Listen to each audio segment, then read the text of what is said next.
빌리 그레함 목사님의 설교 중에 보면 이런 이야기가 있습니다.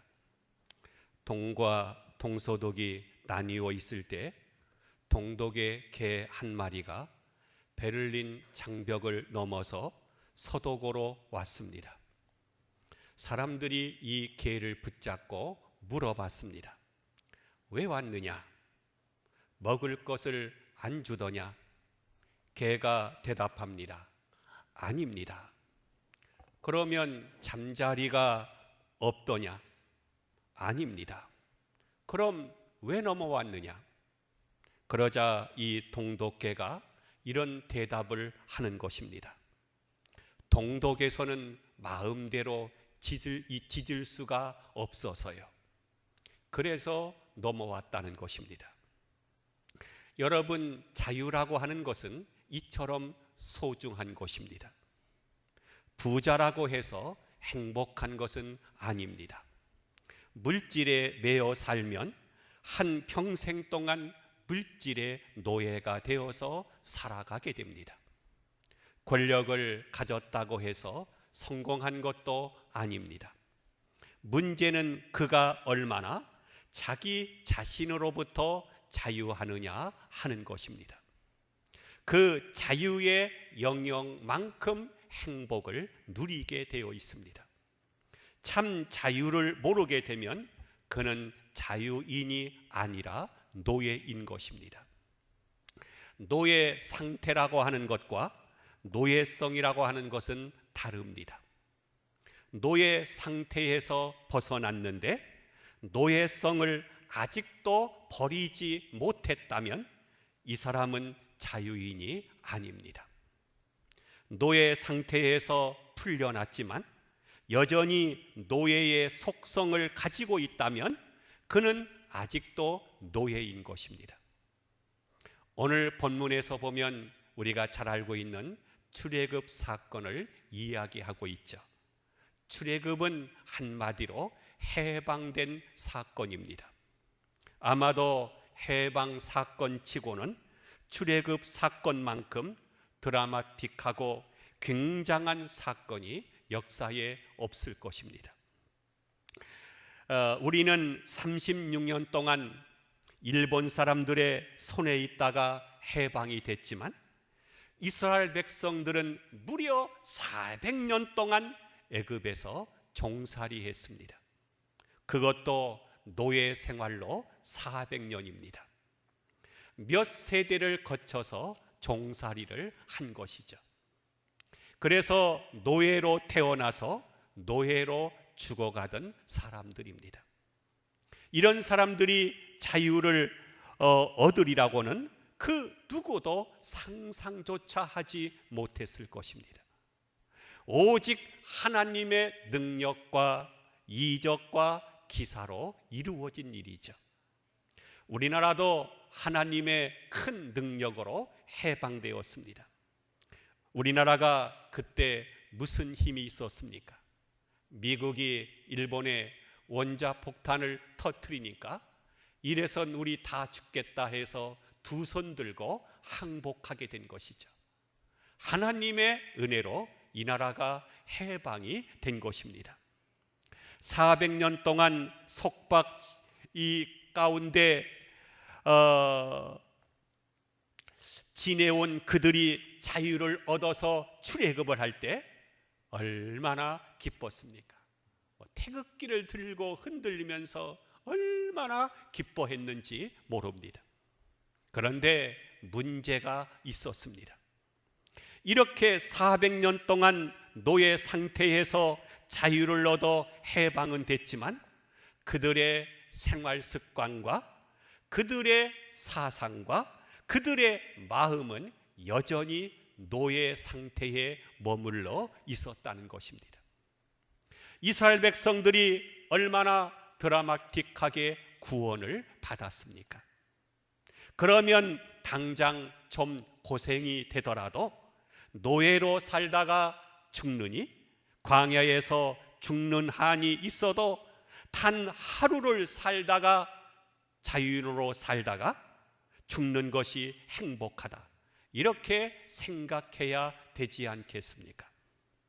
그런데 이스라엘 백성들은 조그마한 어려운 일을 만나도 애굽에는 매장지가 없어서 우리를 광야로 이끌어냈느냐, 애굽으로 다시 돌아가자, 애굽에서 먹던 고깃가마가 생각이 난다, 이제는 정력이 떨어져서 부추와 마늘이 먹고 싶다, 이런 얘기들을 하는 것을 보게 되죠.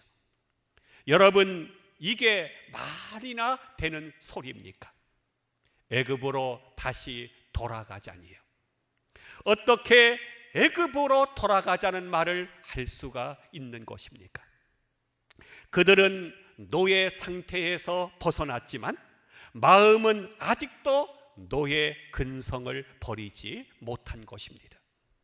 그래서 하나님은 그들을 40년 동안 광야에서 뺑뺑이 돌리게 하십니다. 보름이면 갈 수 있는 거리를 무려 40년 동안 방황하게 만든 것입니다. 그것도 애굽에서 나온 사람들은 다 죽고 광야에서 다시 태어난 2세들만 가나안 땅에 들어가게 하신 것입니다. 심지어 모세를 때려 죽이겠다고 말합니다. 금송아지 우상을 만들어 놓고 우리를 애굽에서 인도하여 낸 신이로다 하면서 춤을 추며 우상을 숭배합니다. 사람들이 아주 못됐습니다. 그런데 가만히 생각해 보면 그 사람들만 나쁜 사람들이 아닙니다. 우리나라가 8.15 해방이 되자 온 나라가 오히려 혼란스러웠습니다. 토지 개혁이니 뭐니 하기도 하고 이런저런 일로 몹시나 시끄러웠습니다. 정치적으로 경제적으로 여간 어려운 게 아니었습니다. 그런 때에 어른들이 모여 앉아서 너무나도 쉽게 이런 말들을 했습니다. 차라리 외정 때가 좋았지, 해방전이 훨씬 나았어, 이걸 말이라고 하는 것입니까? 해방되기 전이 나았다니, 외정 때가 좋았다니, 이런 소리가 어디 있습니까? 여러분, 자유라고 하는 것은 좋은 것입니다. 감옥에서 100년을 살고 200년을 산들 그것이 행복하겠습니까?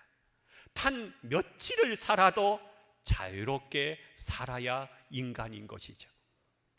이대로 죽는다고 해도 자유가 좋은 것입니다. 자유가 아니면 죽음을 달라, 이렇게 외쳤는데 어떻게 이런 말을 할 수 있습니까? 오늘 성경은 이렇게 말씀하고 있습니다. 본문 12절을 봅니다.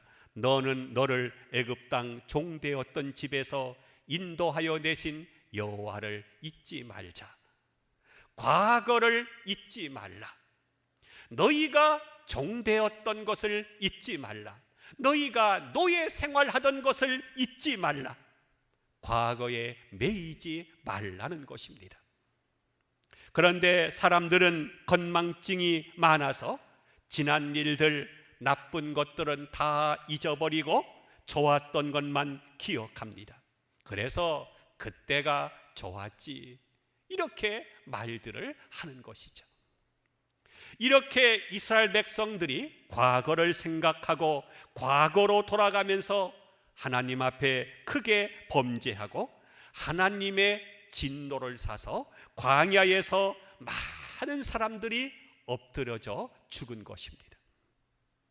사도 바울은 고린도 전서에서 말하기를 이스라엘 백성들이 광야에서 지은 죄 중에 하나가 바로 원망죄라고 말씀하고 있습니다. 고린도전서 10장 10절에 보면 그들 가운데 어떤 사람들이 원망하다가 멸망시키는 자들에게 멸망하였나니 너희는 그들과 같이 원망하지 말라 했습니다. 오로지 원망죄입니다. 여러분, 내가 원망을 하는 한 나는 노예입니다. 원망의 노예가 되어서 살아가는 것이죠. 감사하면 나는 자유인입니다. 비록 감옥에 있어도 감사한다면 그 사람은 자유인입니다. 노예성으로부터 벗어날 수 있는 길은 오직 감사뿐입니다. 작은 일이나 큰 일이나 조금이라도 원망과 불평이 있으면 그 사람은 아직 노예인 것입니다. 우리나라에 고질적인 문화가 하나 있죠. 바로 시어머니와 며느리와의 관계입니다. 이 고부간의 관계는 끝까지 풀리지 않는 문제입니다. 그런데 대체로 보면 이런 말을 합니다. 어려운 시집살이를 한 시어머니가 며느리도 어려운 시집살이를 시킨다고 합니다. 자기 시어머니로부터 어렵게 고생을 한 사람은 이것을 자기 며느리에게 씌워가지고 며느리한테 말끝마다 나는 이랬다, 나는 이렇게 고생을 했다 하면서 들볶는다는 것입니다. 그러면 그 시어머니는 자유인이 아닌 것입니다. 그럼 어떻게 해야만 되겠습니까? 나는 내 시어머니한테 이러한 고생을 했느니라. 그런 거로 나는 내게 간섭하지 않겠다. 내가 간섭받는 게 싫었다. 그러니 나는 너를 간섭하지 않겠다. 그릇을 깼느냐? 살다 보면 깰 수도 있지. 새 거 사면 된다. 괜찮다. 나는 너그럽게 너를 대하겠다. 왜? 내가 당할 때에 너무 괴로웠으니까. 그래야 되는 것이 아니겠습니까? 내가 시집살이를 좀 했다고 해서 또 며느리에게 시집살이를 시켜서야 되겠습니까? 그리한다면 내가 노예성을 받은 것이 됩니다. 그냥 이어가는 것이 되는 것입니다. 이것은 자유인이 아닌 것입니다. 그러지 말아야 하는 것입니다. 내가 누구한테 미움을 받았다고 해서 내가 그를 미워한다면 나는 노예성을 떠나지 못한 것입니다. 미움을 받았지만 사랑하고, 비판을 받았지만 칭찬하고, 이게 바로 자유인인 것입니다. 어느 장로님께서 저에게 옛날 고아 때에 고생한 이야기를 하십니다. 들어보니 참 고생을 많이 하셨습니다. 초등학교 때부터 거리에 나가서 구두 닦기를 했습니다. 점심은 그냥 건너뛸 때가 많았다고 합니다.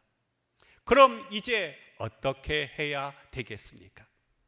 내가 고생을 했으니 자식들에게도 이놈아, 너도 고생을 좀 해야지. 등록금이 어디 있느냐? 네가 돈 벌어서 다녀라. 그러겠습니까? 내가 어려움을 당했다고 해서 남을 괴롭히겠습니까? 나와 같아야 된다고 하겠습니까? 여러분, 자유가 어디에 있는 것입니까? 매튜 팍스라고 하는 유명한 신학자는 현대인이 스스로 삶의 의미를 무의미하게 만드는 세 가지 요소가 있다고 했습니다. 그 첫째가 굳은 마음이라고 했습니다. 강팍한 마음을 말합니다. 남의 말을 듣지 않습니다. 자기라고 하는 감옥 안에 갇혀서 자기 동굴 속에 들어앉아서 편견에 빠져서 스스로 비참한 노예가 되어서 살아가고 있다는 것을 모르는 것입니다. 두 번째는 자기 사랑에 집착되어 있는 것입니다. 내가 나를 사랑한다고 해서 사랑하는 것입니까? 이웃을 사랑하고서야 나를 사랑하게 되는 것입니다. 남을 행복하게 하고서야 내가 행복할 수가 있는 것입니다. 여러분, 잘났건 못났건 아내의 얼굴에 웃음을 주고서야 나도 행복한 것입니다. 남의 눈에 눈물 나게 하면서 나는 행복하리라고 생각한다면 그것은 망상입니다. 이렇게 자기 사랑에 집착하게 될 때 그는 불행하게 되는 것입니다. 셋째는 무감각하다는 것입니다. 기쁜 일도 없고 슬픈 일도 없습니다. 감정이 없습니다. 감사도 없고 감동도 없습니다. 모두가 무감각한 것입니다.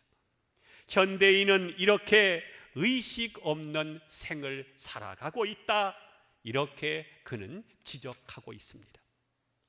오늘 본문을 다시 한번 상고하십시다. 12절과 13절을 봅니다. 너는 조심하여 너를 애굽 땅 종되었던 집에서 인도하여 내신 여호와를 잊지 말고 내 하나님 여호와를 경외하며 그를 섬기며 그의 이름으로 맹세할 것이니라. 이스라엘 백성들이 애굽 땅 종되었던 집에서 인도하여 내신 여호와 하나님을 잊지 말자고 말씀한 것처럼 우리 민족도 일제의 압박에서 해방시켜 주신 여호와 하나님을 잊지 말도록 하십시다. 이제 그 여호와 하나님을 경외하면서 섬기도록 하십시다. 그리할 때 하나님께서 이 민족과 우리 가정에 복을 주실 것입니다.